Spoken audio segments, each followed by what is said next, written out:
Hi കൂട്ടുകാരെ, welcome back to ഗണിതം മധുരം ചാനൽ. ഇന്ന് ആൾജിബ്ര ബീജഗണിതം എന്ന പാഠഭാഗത്തിലെ പേജ് നമ്പർ 166 രണ്ടും അതേപോലെ 167 മൂന്നാമത്തെയും കണക്ക് എങ്ങനെയാണ് ചെയ്യുന്നതെന്ന് നമുക്കൊന്ന് നോക്കാം. അപ്പോൾ താമസിക്കേണ്ട വീഡിയോയിലേക്ക് കിടക്കാം. രണ്ടാമത്തെ ചോദ്യം ഞാൻ വായിക്കാം. For some sets of 4 consecutive natural numbers, the sum of the first and the last and the sum of the middle two are shown separately below. അതായത് അടുത്തടുത്തുള്ള ഏതാനും 4 എണ്ണൽ സംഖ്യകളിൽ ആദ്യത്തെയും അവസാനത്തെയും സംഖ്യയുടെ തുകയും നടുക്കുള്ള സംഖ്യകളുടെ തുകയും ഇവിടെ തന്നിട്ടുണ്ട്, ചുവടെ കാണിച്ചിരിക്കുന്നു. എന്നിട്ട് പറയുന്നത് അതിൽ ഒന്നാമത്തെ ചോദ്യം, explain why such sums are equal for any 4 consecutive natural numbers. അതായത് അടുത്തടുത്ത ഏത് 4 എണ്ണൽ സംഖ്യകൾ എടുത്താലും ഇങ്ങനെയുള്ള തുകകൾ ഒരേ സംഖ്യകൾ ആകുന്നത് എന്തുകൊണ്ടാണെന്ന് വിശദീകരിക്കുക. ഇതവിടെ കിടക്കട്ടെ, ഞാൻ വേറൊരെണ്ണം കൂടെ എടുത്ത് കാണിച്ചു തരാം. ഇപ്പം എടുക്കുകയാണ് 7, 8, 9, 10. നമ്മൾ പറഞ്ഞ പ്രകാരം 7ഉം 10ഉം ഈക്വലാണ്, 8ഉം 9ഉം ഈക്വലാണ്. എന്തുകൊണ്ട്? അതാണ് നമുക്കറിയേണ്ടത്. ഇവിടെ നമ്മൾ നേരത്തെ എടുത്ത് പരിശോധിച്ച് വെച്ച് നമുക്കൊന്ന് ചിന്തിച്ച് നോക്കാം. 8ൽ നിന്ന് 1 കുറയുന്നതല്ലേ 7, അപ്പോൾ 9നോട് 1 കൂട്ടുന്നതല്ലേ 10. ഇവിടെ 1 കുറഞ്ഞാൽ ഇവിടെ 1 കൂടി, അപ്പോൾ ടാലിയായി. അപ്പോൾ നോക്കൂ, 8, 9, 17 അത് തന്നെയാണ്. ഇവിടെ 1 കുറഞ്ഞു, ഇവിടെ 1 കൂടി, അപ്പോൾ ഇവിടെയും എന്ത് തന്നെയാണ് വരുന്നത്? 17 തന്നെയാണ് വരുന്നത്. അതായത് നമുക്കതൊന്ന് എഴുതിയും കൂടെ നോക്കാം. 7 കൂട്ടണം 10 എന്ന് പറയുന്നത് 8ൽ നിന്ന് 1 കുറയ്ക്കുന്നതിനോടും 8 - 1 കൂട്ടണം 9നോട് 1 കൂട്ടുക 9 കൂട്ടണം 1നോട് തുല്യമാണ്. മനസ്സിലായി? 7 കൂട്ടണം 10 എന്ന് പറയുന്നത് 8ൽ നിന്ന് 1 കുറയ്ക്കുന്നതാണ്, അതേപോലെ 9നോട് 1 കൂട്ടുന്നതാണ്. ഇത് രണ്ടും ഈക്വലാണ്. 8 കൂട്ടണം 9 കൂട്ടണം 1 മൈനസ് 1. അപ്പം നമുക്ക് +1ഉം -1ഉം 1 കൂട്ടി 1 കുറച്ചു, ക്യാൻസലായി. ഫലത്തിൽ എന്ത് തന്നെയാണ് വരിക? 8 കൂട്ടണം 9 തന്നെയാണ് വരുന്നത്. കുട്ടികൾക്ക് മനസ്സിലായില്ലേ? അടുത്തത് 2 പറഞ്ഞിട്ടുണ്ട്, write this relation using algebra. ഈ പൊതുതത്വത്തിൻ്റെ ബീജഗണിത രൂപം എഴുതുക. അതിനു മുമ്പ് നിങ്ങൾ ഒരു കാര്യം ചെയ്യുക, ആ പൊതുതത്വം എന്താണെന്ന് ടെക്സ്റ്റ് ബുക്കിലുണ്ട്, പക്ഷേ നമുക്കൊന്നും കൂടെ ഇവിടെ ഒന്നും എഴുതാം. ഇത് നിങ്ങൾ നോട്ട്ബുക്കിലേക്ക് എഴുതി വെക്കണം. അതുകൊണ്ട് ആദ്യ സംഖ്യയുടെയും അവസാന സംഖ്യയുടെയും തുക മധ്യത്തിലെ 2 സംഖ്യകളുടെ തുകയ്ക്ക് തുല്യമായിരിക്കും. അതായത് therefore the sum of the first and the last number will be equal to the sum of the numbers in the middle. അങ്ങനെയാണെങ്കിൽ നമുക്ക് ആ ബീജഗണിത രൂപം എഴുതി നോക്കാം. അതായത് ഇവിടെ ഞാൻ x എടുത്തു, ഇവിടെ x - 1 ഓക്കെ ആണല്ലോ, കൂട്ടണം. ഇനിയോ ഇവിടെ x + 1 + x + 2 ആണ് വരിക. ഇതിൽ നമ്മൾ പറഞ്ഞിരിക്കുന്നത് x - 1 + x + 2 തന്നെയാണ് എന്ത് വരുന്നത്? x + x + 1 വരുന്നത്. ഓക്കെ, ആദ്യത്തെയും അവസാന സംഖ്യയുടെയും തുകയ്ക്ക് തുല്യമായിരിക്കും നടുക്കുള്ള 2 സംഖ്യകളുടെ തുക. ശരിയാണോ നോക്കണ്ടേ? നമുക്ക് നോക്കാം. ഇവിടെ നമുക്ക് 2x + 2 - 1 ആണ് കിട്ടുന്നത്. സമമാണ് ഇവിടെ എന്താണ്? 2x + 1. ഇനി നോക്കാം, 2x + 2ൽ നിന്ന് 1 പോയാൽ എന്താണ് ലഭിക്കുന്നത്? 1 തന്നെയാണ് ലഭിക്കുന്നത്. അത് തന്നെയാണ് ഇവിടെ ലഭിച്ചിരിക്കുന്നത്, 2x + 1. ഇതാണ് ഇതിൻ്റെ ബീജഗണിത രൂപം. അതുകൊണ്ടാണ് നമുക്ക് ഈ ബന്ധം ശരിയാവുന്നത്. മനസ്സിലായില്ലേ? ഇത് ശരിയാണോ എന്നറിയാൻ ബീജഗണിത രൂപം നമ്മൾ എഴുതി നോക്കുക, അത് കറക്റ്റാണോ നോക്കുക. ഇപ്പം നിങ്ങൾക്ക് നമ്മൾ തെളിവ് സഹിതമാണ് ഇവിടെ പറഞ്ഞിരിക്കുന്നത്. കൂട്ടുകാർക്ക് മനസ്സിലായിട്ടുണ്ടാവും എന്ന് കരുതുന്നു. ഇതാണ് എക്സ്, എക്സിൽ നിന്ന് 1 കുറവ്, പിന്നെ എക്സിനോട് 1 കൂട്ടിയത്, എക്സിനോട് 2 കൂട്ടിയത്. മനസ്സിലാകുന്നില്ലേ? അപ്പോൾ ഇതും ഇതും ഈക്വലാണ്, ഇത് രണ്ടും. അത് നമ്മൾ തെളിയിച്ചു, നമുക്ക് കിട്ടി. രണ്ടും 2x + 1 ആണെന്ന് കിട്ടി. ഇവിടെ നോക്കിക്കഴിഞ്ഞാൽ നമ്മൾ നേരത്തെ ചെയ്ത എക്സാമ്പിൾ നോക്കിയാൽ നിങ്ങൾക്ക് മനസ്സിലാവും. ഓക്കെ, അടുത്തത് 167 തന്നെ മൂന്നാമത്തെ ഒരു കണക്കുണ്ട്. അതിൻ്റെ ആദ്യ ഭാഗം നമുക്ക് ചിന്തിക്കാം. For 4 consecutive natural numbers, is there any relation between the sum of the first 2 numbers and the last 2 numbers? അതായത് അടുത്തടുത്തുള്ള 4 എണ്ണൽ സംഖ്യകളിൽ അടുത്തടുത്തുള്ള 4 എണ്ണൽ സംഖ്യ 7, 8, 9, 10 ഞാനിവിടെ എഴുതിയിട്ടുണ്ട്. ഈ 4 എണ്ണൽ സംഖ്യകളിൽ ഒന്നാമത്തെയും രണ്ടാമത്തെയും സംഖ്യകളുടെ തുകയും 1ഉം 2ഉം 7 കൂട്ടണ 8 = 15 ഇവയുടെ തുകയും മൂന്നാമത്തെയും നാലാമത്തെയും സംഖ്യയുടെ തുകയും തമ്മിൽ എന്തെങ്കിലും ബന്ധമുണ്ടോ? മൂന്നാമത്തെയും നാലാമത്തെയും 9 കൂട്ടണം 10 എത്രയാണ്? 19. ഈ ഒരെണ്ണം എഴുതിയുണ്ടെന്ന് നമുക്ക് ബന്ധം കിട്ടില്ല. നമുക്ക് വേറെ ഒന്നും കൂടെ എഴുതി നോക്കാം. ഇപ്പോൾ അവിടെ നോക്കാം. 10 കൂട്ടണം 11 കൂട്ടണം 12 കൂട്ടണം 13 തുടർച്ചയായതാണോ എന്ന് നിങ്ങൾ നോക്കണം കേട്ടോ. ഇനി ഇതിൽ 10 കൂട്ടണം 11 = 21, 12 കൂട്ടണം 13 എത്രയാണ് വരിക? 25 ആണ് വരിക. ഇവിടെ 15, 19, 21, 25 എന്നതിനും ബന്ധമുണ്ടോ? കൂട്ടുകാർക്ക് പിടി കിട്ടിയിട്ടുണ്ട് അല്ലേ? ഇവിടെ നോക്കൂ, 15ഉം 19ഉം തമ്മിലുള്ള വ്യത്യാസം എത്രയാണ്?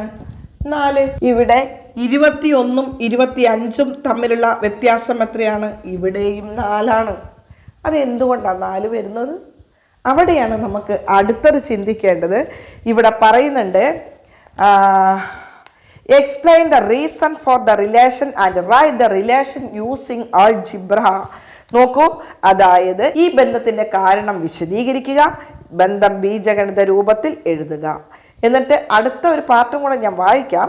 അടുത്തടുത്തുള്ള 4 എണ്ണൽ സംഖ്യകളിൽ ഒന്നാമത്തെയും മൂന്നാമത്തെയും സംഖ്യയുടെ തുകയും രണ്ടാമത്തെയും നാലാമത്തെയും സംഖ്യകളുടെ തുകയും തമ്മിലോ, അങ്ങനെ അടുത്തൊരു പാർട്ടും കൂടെ അതിനകത്തുണ്ട്.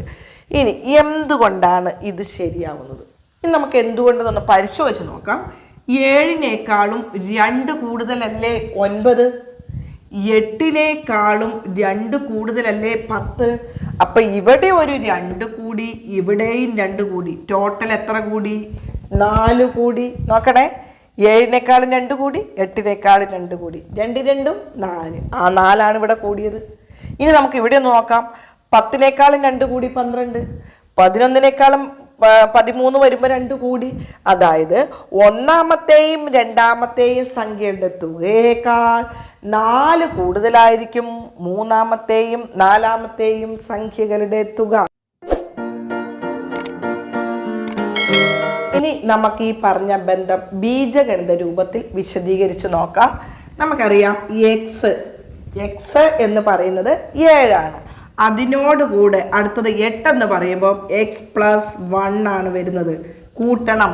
ഇനി 9ഓ x+2 ആണ് വരുന്നത്, x+2 കൂട്ടണം. അടുത്തത് x+3 ആണ് ഏത് വരുന്നത്? 7, 8, 9, 10 വരുമ്പോൾ 7നോട് 3 കൂട്ടിയാലാണ് 10 വരിക. അതുകൊണ്ടാണ് x+3 എന്ന് പറയുന്നത്. ഇനി നമ്മൾ പറഞ്ഞിരിക്കുന്നത് ഒന്നാമത്തെയും രണ്ടാമത്തെയും സംഖ്യകൾ തമ്മിൽ കൂട്ടുക. നമുക്കറിയാം x കൂട്ടണം x+1 എന്ന് പറയുന്നത്. നമുക്കറിയാം എക്സും 2x കൂട്ടണം 1 ആണ് വരുന്നത്, 2x കൂട്ടണം 1. ഇനി അടുത്തത് 3ഉം 4ഉം സംഖ്യകളുടെ തുകയാണ്. x+2 കൂട്ടണം x+3. ഇവിടെ നമുക്ക് കൂട്ടുമ്പോൾ അറിയാം എക്സും 2x ആണ്, 2ഉം 3ഉം 5. അപ്പോൾ 2x കൂട്ടണം 5 ആണ് വരുന്നത്. ഇനി നമുക്ക് ഇത് രണ്ടും തമ്മിലുള്ള വ്യത്യാസം ഒന്ന് നോക്കാം. നോക്കൂ, 2x+5ൽ നിന്ന് 2x കൂട്ടണം 5ൽ നിന്ന് നമുക്ക് എന്ത് ചെയ്യണം? 2x കൂട്ടണം 1 കുറയ്ക്കണം. അപ്പൊ ഇങ്ങനെ കുറയ്ക്കുമ്പോൾ 2xും ക്യാൻസൽ ആയിപ്പോയി. ഇനി എന്താ ഉള്ളത്? 5ൽ നിന്ന് 1 കുറയ്ക്കുക. 5ൽ നിന്ന് 1 കുറയ്ക്കുമ്പോൾ എത്രയാണ്? 4ആണ് കൂടുന്നത്. അപ്പൊ ഇതുകൊണ്ടാണ് ഈ ബന്ധം ശരിയാകുന്നത്. എന്തുകൊണ്ട് ശരിയാകുന്നു എന്ന് ബീജഗണിതം എടുത്ത് നമ്മൾ സമർത്ഥിക്കുകയാണ് ചെയ്യുന്നത്. നമുക്ക് മറ്റൊരു ഉദാഹരണം കൂടെ നോക്കാം. 101 കൂട്ടണം 102 കൂട്ടണം 103 കൂട്ടണം 104. നമുക്കറിയാം ഇത് രണ്ടും കൂട്ടുക. 101 കൂട്ടണം 102 എന്ന് പറയുന്നത് 100 100 200 1 2 3. അപ്പം എത്രയാ വരിക? 203. അപ്പം അടുത്ത രണ്ട് സംഖ്യകളുടെ തുക എന്തായിരിക്കും? അതിനേക്കാൾ 4 കൂടുതലായിരിക്കും. അപ്പം എന്താ വരിക? 207 വരുന്നത്. ശരിയാണോ നോക്കണ്ടേ? നമുക്കറിയാം 103 കൂട്ടണം 104.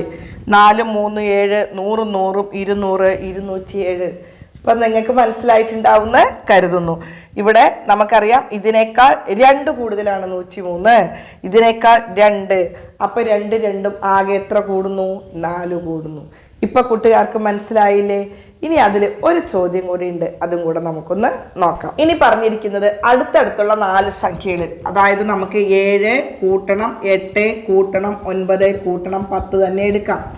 ഈ 4 സംഖ്യകളിൽ ഒന്നാമത്തെയും മൂന്നാമത്തെയും സംഖ്യകളുടെ തുകയും രണ്ടാമത്തെയും നാലാമത്തെയും സംഖ്യകളുടെ തുക തമ്മിലും എന്താണ് പ്രത്യേകത? നമുക്കൊന്ന് നോക്കാം. ഏതൊക്കെയാണ് പറയുന്നത്? 7ഉം 9ഉം കൂട്ടുക, 8ഉം 10ഉം കൂട്ടുക. ചിലരുടെയൊക്കെ മനസ്സിൽ വന്നിട്ടുണ്ടാവും. ഏതായാലും നമുക്ക് നോക്കാം. 7 കൂട്ടണം 9 എന്ന് പറയുന്നത് 16. ഉടൻ തന്നെ ഞാനിവിടെ എഴുതും, പക്ഷെ നമുക്കിതൊന്ന് പറഞ്ഞു കൊണ്ടുവരാം. അതായത് 8 കൂട്ടണം 10. 8 കൂട്ടണം 10 സമയത്രയാ വന്നത്? 18.